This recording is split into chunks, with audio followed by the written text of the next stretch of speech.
Hello everyone, and welcome back to Daily Echo English.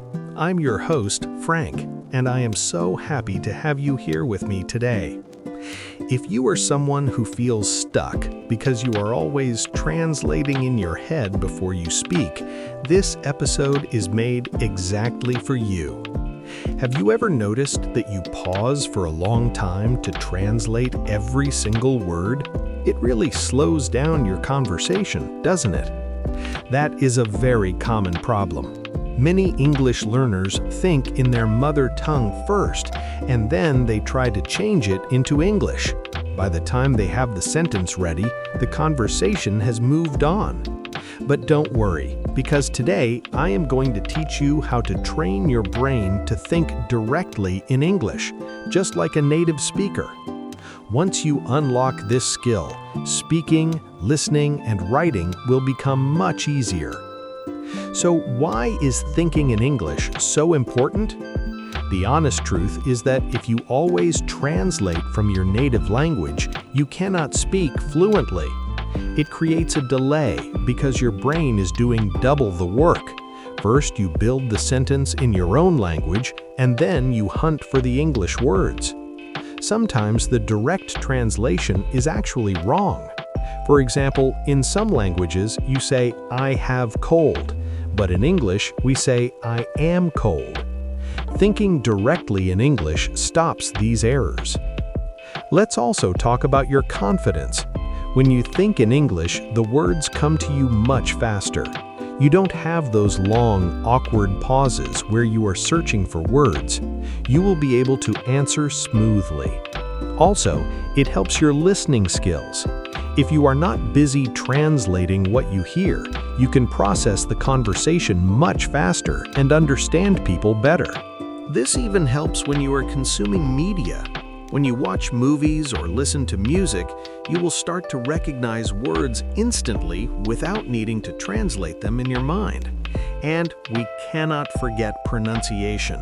When you think in English, you hear the correct sounds in your mind, which helps you speak clearly. So, to summarize, it helps you speak fast, feel confident, understand better, and improve your pronunciation.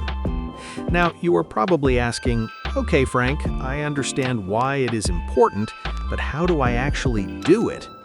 We are going to break this down into very simple steps.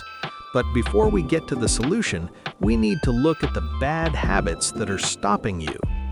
Let's look at the common mistakes that block your brain from thinking in English. Understanding these mistakes is the first step to fixing them.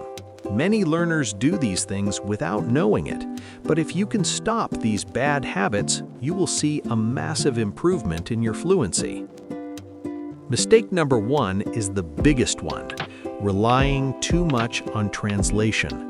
If you always use your native language as a bridge, your brain will never learn to walk on its own in English. It's like using training wheels on a bicycle forever. You have to trust your brain to make sentences naturally without looking for the perfect translation first. Mistake number 2 is focusing too much on grammar when you are just thinking.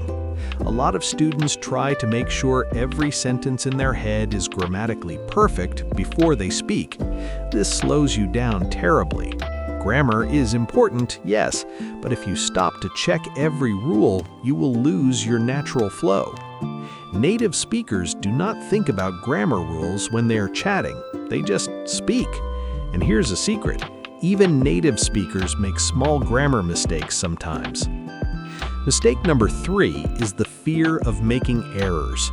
Some people are so scared of saying the wrong thing that they stop thinking or speaking in English completely. But making mistakes is how we learn. Fluency comes from practice, not from being perfect. Finally, the 4th mistake is not surrounding yourself with English. If your daily life is 100% in your native language, your brain will always choose that language. If you only use English when you study, your brain won't switch to English naturally. You need immersion. You need to listen to music, watch videos, and read in English to make it a part of your life. Let's quickly review those mistakes so we can avoid them. 1. Relying on translation. 2. Worrying too much about grammar. 3. Being afraid of mistakes. And 4. Not having enough English in your environment. If you do these things, don't worry. The good news is that we can fix them. Next, I will share powerful strategies to help you think in English naturally. Now we arrive at the most exciting part. How can you train your brain? I have broken this down into simple, powerful steps that anyone can use. Step 1 is very simple. Name the objects around you in English. This is an easy habit. Look around your room right now and name what you see. Table, computer, window, phone. Do not translate them. Just look at the object and think of the English word immediately. To make this harder, you can describe actions. Instead of just thinking cup, think, I am drinking coffee from my cup. This helps your brain connect your real life with English words. Step 2 is to talk to yourself in English. It might feel funny, but narrating your life is a great way to practice. You can do this anywhere. When you are cooking or getting dressed, describe what you are doing. I am putting on my shoes. It is a sunny day. The best part about talking to yourself is that there is no pressure. No one is listening, so you don't have to worry about making mistakes. It's just you and your brain. Step 3 is to change your tools. Use an English to English dictionary. Many learners use a dictionary that translates words back to their native language. Stop doing that. If you don't know a word like excited, look at the English definition. Feeling very happy and eager. This keeps your brain in English mode and teaches you new vocabulary naturally. Step 4. Think in simple sentences. Many students try to think in long, complicated sentences too early, and they get stuck. Start short. Instead of thinking, I must go to the market to purchase vegetables for dinner, just think, I need vegetables. As you get comfortable, your sentences will get longer naturally. Step 5 is to develop an inner English voice. Try to have a small conversation with yourself in your head. If you are planning your day, think, what should I do first? Maybe I will eat breakfast. This turns your thoughts into an English dialogue. You can even ask yourself questions like, how do I feel today? Or what should I wear? This is a fantastic habit. And finally, step 6, surround yourself with English.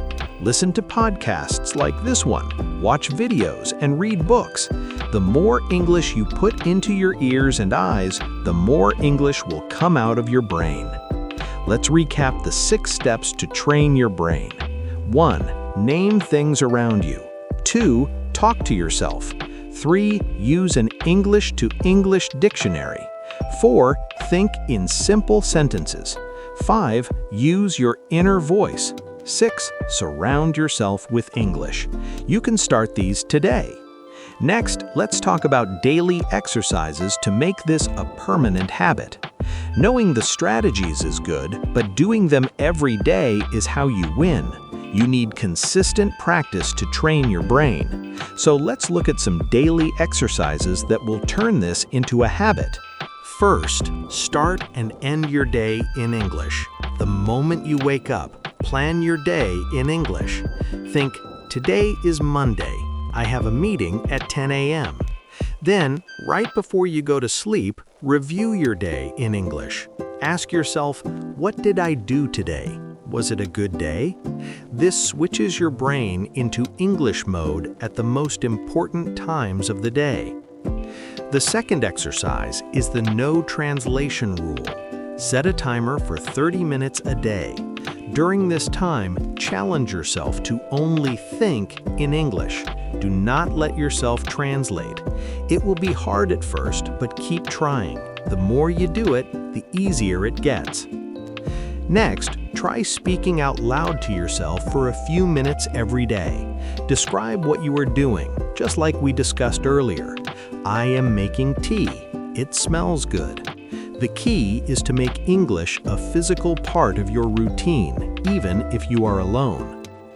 Another great exercise is to use English during simple activities like walking, driving, or exercising. Instead of letting your mind wander in your native language, focus on the present moment in English. The sky is blue. I feel relaxed. Finally, keep a simple English journal.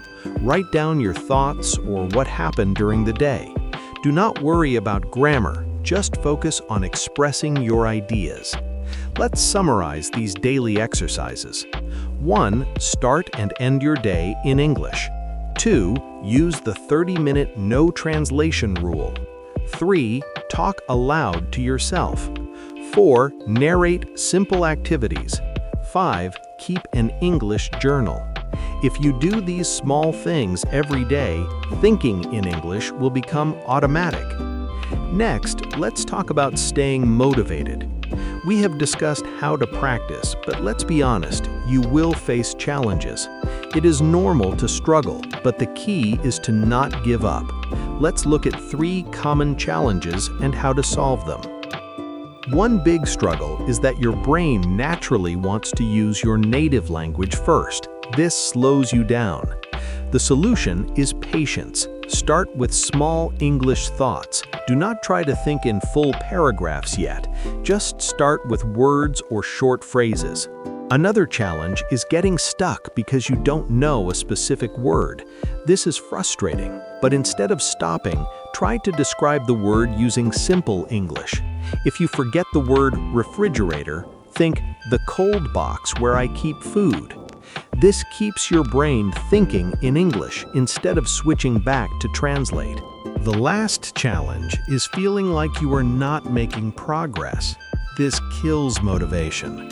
The truth is, progress is slow and hard to see day by day. The solution is to track your progress. Record your voice on your phone or keep that journal we talked about. If you look back after a few weeks, you will see the difference. Thinking in English is a skill and it takes time. Don't be afraid of mistakes, just keep practicing, and soon thinking in English will feel natural to you. We have covered so many strategies today. Thinking in English is a journey, but with the right mindset, you can do it. Remember to start small, be consistent, and don't fear errors. The more you practice, the easier it will become. Now, I have a question for you. What is the one tip from today's episode that you are going to try first? Let me know in the comments. If you found this helpful, please like, share, and subscribe to Daily Echo English. Keep practicing, keep thinking in English, and I will see you in the next episode. Happy learning!